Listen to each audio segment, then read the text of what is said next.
प्रधानमंत्री नरेंद्र मोदी ने आज क्रिकेट का उदाहरण देकर टीम इंडिया की ऑस्ट्रेलिया में जीत की गाथा सुनाई और वैक्सीन की कामयाबी का राज समझाया। प्रधानमंत्री ने यह बात अपने तेजपुर विश्वविद्यालय के 18वें दीक्षांत समारोह को संबोधित करते हुए कही। 1200 से ज्यादा स्टूडेंट्स प्रधानमंत्री को सुन रहे थे। देखा होगा कोरोना के इस काल में आत्मनिर्भर भारत अभियान हमारी वोकैबुलरी का अहम हिस्सा हो चुका है। हमारे सपनों के अंदर वो घुल मिल गया है। हमारा पुरुषार्थ, हमारे संकल्प, हमारी सिद्धि, हमारे प्रयास, सब कुछ उसके इर्द गिर्द हम अनुभव कर रहे हैं। लेकिन आखिर ये अभियान है क्या? आखिर बदलाव क्या हुआ रहा है? क्या ये बदलाव सिर्फ रिसोर्सेज में है? क्या ये बदलाव सिर्फ फिजिकल इंफ्रास्ट्रक्चर में है? क्या ये बदलाव सिर्फ टेक्नोलॉजी में है? क्या बदलाव सिर्फ बढ़ती इकोनॉमिक और स्ट्रेटेजिक माइट का है? ऐसे हर सवाल का जवाब हाँ में है, लेकिन इनमें से भी जो सबसे बड़ा परिवर्तन है वो है इंस्टिंक्ट का, एक्शन और रिएक्शन के नजरिए का है। हर चुनौती, हर समस्या से निपटने का हमारे युवा देश का अंदाज, देश का मिजाज अब कुछ हटकर है। इसका एक ताजा उदाहरण तो अभी हमें क्रिकेट की दुनिया में देखा है। आप लोगों में से बहुतों ने भारतीय क्रिकेट टीम के ऑस्ट्रेलिया टूर को फॉलो किया होगा। इस टूर में क्या क्या चुनौतियां हमारी टीम के सामने नहीं आई। हमारी इतनी बुरी हार हुई, लेकिन उतनी ही तेजी से हम उभरे भी और अगले मैच में जीत हासिल की। चोट लगने के बावजूद हमारे खिलाड़ी मैच बचाने के लिए मैदान पर डटे रहे। चैलेंजिंग कंडीशंस, इसमें निराश होने के बजाय हमारे युवा खिलाड़ियों ने चैलेंज का सामना किया, नए समाधान तलाशे। कुछ खिलाड़ियों में अनुभव जरूर कम था, लेकिन हौसला उतना ही बुलंद दिखा। उनको जैसे ही मौका मिला उन्होंने इतिहास बना दिया। एक बेहतर टीम को अपने टैलेंट और अपने टेम्परामेंट में वो ताकत थी जिससे उन्होंने इतने अनुभवी टीम को, इतने पुराने खिलाड़ियों की टीम को पराजित कर दिया।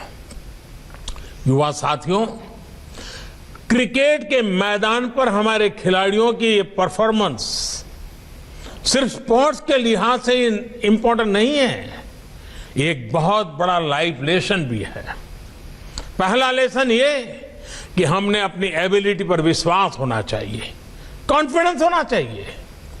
दूसरा लेसन हमारे माइंडसेट को लेकर है। हम अगर पॉजिटिव माइंडसेट से लेकर आगे बढ़ते हैं तो रिजल्ट भी पॉजिटिव ही आएगी। तीसरा और सबसे अहम लेसन, अगर आपके पास एक तरफ सेफ निकल जाने का ऑप्शन हो और दूसरी तरफ मुश्किल जीत का विकल्प हो, तो आपको विजय का ऑप्शन जरूर एक्सप्लोर करना चाहिए। अगर जीतने की कोशिश में कभी कभार असफलता भी हाथ लगे तो इसमें कोई नुकसान नहीं है।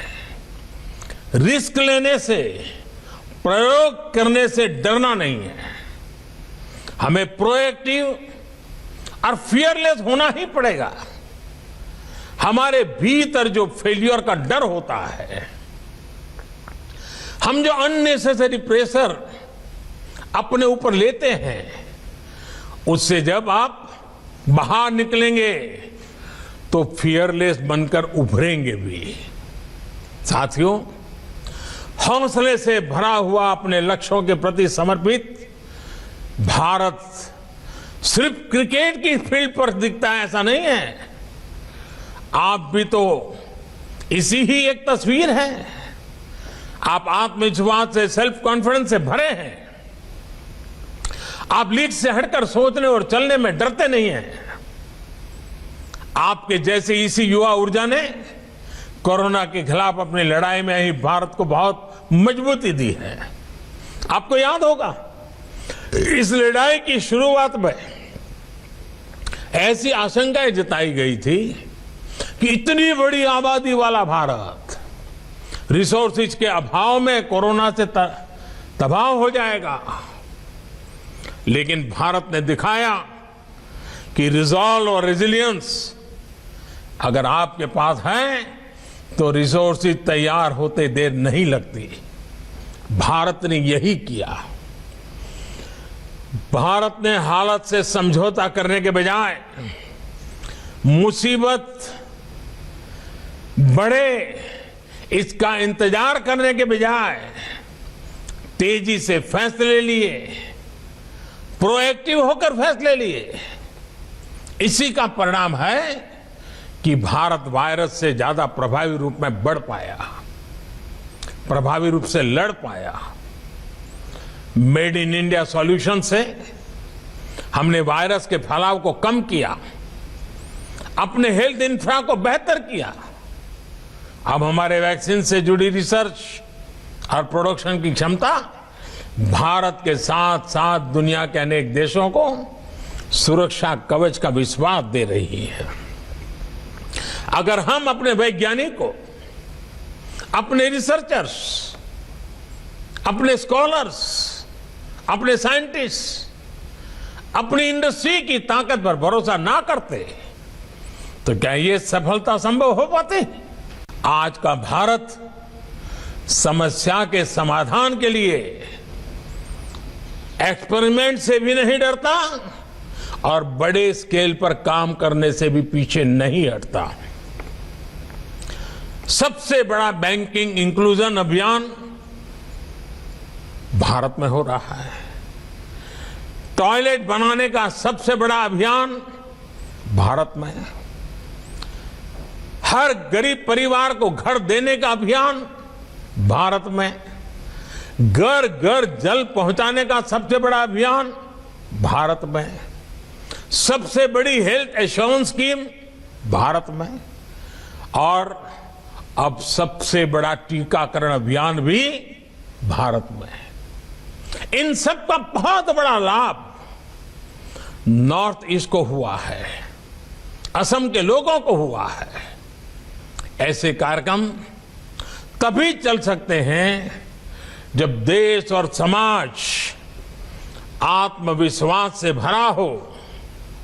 देश यथास्थिति को बदलने के लिए, इनोवेट करने के लिए पूरी शक्ति लगा रहा हो।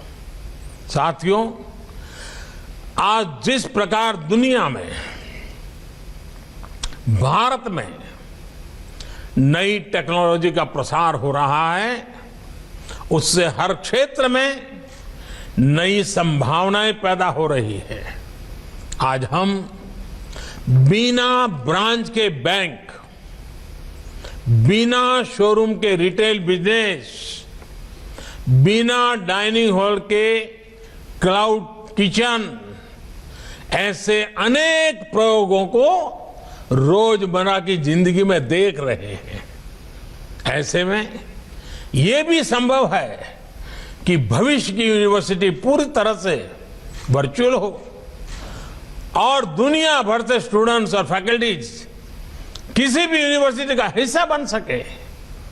इस प्रकार की ट्रांसफॉर्मेशन के लिए हमारे पास एक जरूरी रेगुलेटरी फ्रेमवर्क होना बहुत जरूरी है।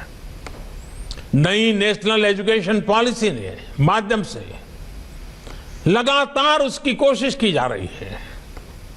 इस पॉलिसी में टेक्नोलॉजी के ज्यादा से ज्यादा उपयोग, मल्टी डिसिप्लिनरी एजुकेशन और फ्लेक्सिबिलिटी को प्रोत्साहित किया जा रहा है।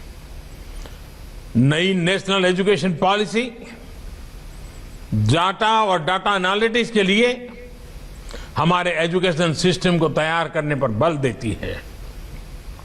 डाटा एनालिटिक्स की मदद से एडमिशन से लेकर टीचिंग और इवैल्यूएशन तक पूरी प्रक्रिया बहुत बेहतर हो जाएगी। मुझे विश्वास है कि Tezpur university national education policy के इन लक्ष्यों को सिद्ध करने में अहम भूमिका निभाएगी।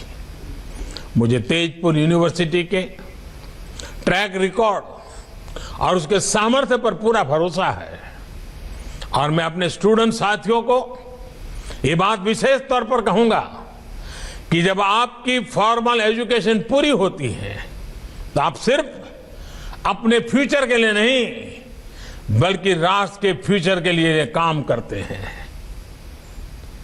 आप बस एक बात याद रखें, अगर आपका पर्पज ऊंचा है तो आपको जीवन के उतार चढ़ाव से उतना असर नहीं पड़ेगा। आपके जीवन के आने वाले 25-26 साल आपके कैरियर के साथ साथ देश के भाग्य को भी तय करने वाले हैं। मुझे विश्वास है कि आप सभी देश को नई ऊंचाई पर पहुंचाएंगे। 2047 जब देश आजादी का 100 साल मनाता होगा तो यही 25-26 साल का कालखंड आपके योगदान से, आपके पुरुषार्थ से, आपके सपनों से भरा हुआ होगा। कल्पना कीजिए आजादी के शतक में आपके 25 साल कितना बड़ा रोल पैदा करने वाले हैं। आइए साथियों, अपने आप को उन सपनों के लिए सज्ज कीजिए। चल पड़े, संकल्प के साथ चल पड़े, सपनों को लेकर चल पड़े, सिद्धि पाने के मकसद से निकल पड़े। देखिए जीवन सफलताओं की एक एक ऊंचाई को पार करता जाएगा। प्रधानमंत्री नरेंद्र मोदी ने आज अपने संसदीय क्षेत्र में भी कोरोना वैक्सीन को लेकर विश्वास जगाया। प्रधानमंत्री ने वैक्सीन अभियान में शामिल डॉक्टर्स और हेल्थ वर्कर्स से सीधी बात की और उनका हौसला बढ़ाया। अब मैं पुष्पा जी जानना चाहूंगा कि आप क्या कहना चाहोगी, जो देश भी सुन रहा है आज आपको, मैं भी सुन रहा हूं। मैं वैक्सीन के लिए सर, थोड़ा माइक अपने पास रखिए। कोरोना की वैक्सीन के लिए सबसे पहले अपने स्वास्थ्य कर्मियों की तरफ से आपको बहुत बहुत धन्यवाद देना चाहती हूं, इस नाते कि सबसे पहले आप द्वारा स्वास्थ्य विभाग को चुना गया है और पहले चरण में 16/1 को सबसे पहले वैक्सीन मुझे भी लगाया गया है। मैं वैक्सीनेट हो चुकी हूं और मैं अपने आप को बहुत ही सौभाग्यवती मान रही हूं, इस नाते सौभाग्यशाली हूं ताकि मुझे वैक्सीन लग गया है। और इसके साथ साथ मैं सुरक्षित महसूस कर रही हूं, अपने पूरे परिवार को सुरक्षित समझ रही हूँ, समाज को सुरक्षित समझ रही हूँ। इसके साथ साथ सर, मैं जो भी मेरा नर्सिंग स्टाफ है, पैरामेडिकल स्टाफ है, मैं सबको इस वैक्सीन के लिए आग्रह कर रही हूँ, बता रही हूँ कि इससे मुझे कोई भी साइड इफेक्ट नहीं है, मुझे किसी भी प्रकार का कोई परेशानी नहीं वैक्सीन लगने से है। जैसा अन्य इंजेक्शन लगता है उसी प्रकार का ये भी इंजेक्शन लगा मुझे महसूस हुआ है। इस नाते आप लोग आगे बढ़ के सभी लोग इस वैक्सीन को लगवाइए ताकि आप सुरक्षित रहें, आपका परिवार सुरक्षित रहे और आपका समाज सुरक्षित रहे। इसके लिए पुष्पा जी, आप जैसे लाखों करोड़ों कोरोना वॉरियर्स और 130 करोड़ देशवासियों की सफलता है। आगे बढ़ेंगे। पश्चिम बंगाल के दीघा में बीजेपी नेता शुभेंदु अधिकारी एक रोड शो कर रहे हैं। ममता के खिलाफ शुभेंदु अधिकारी के शक्ति प्रदर्शन की तस्वीरें इस ब्रेक के बाद।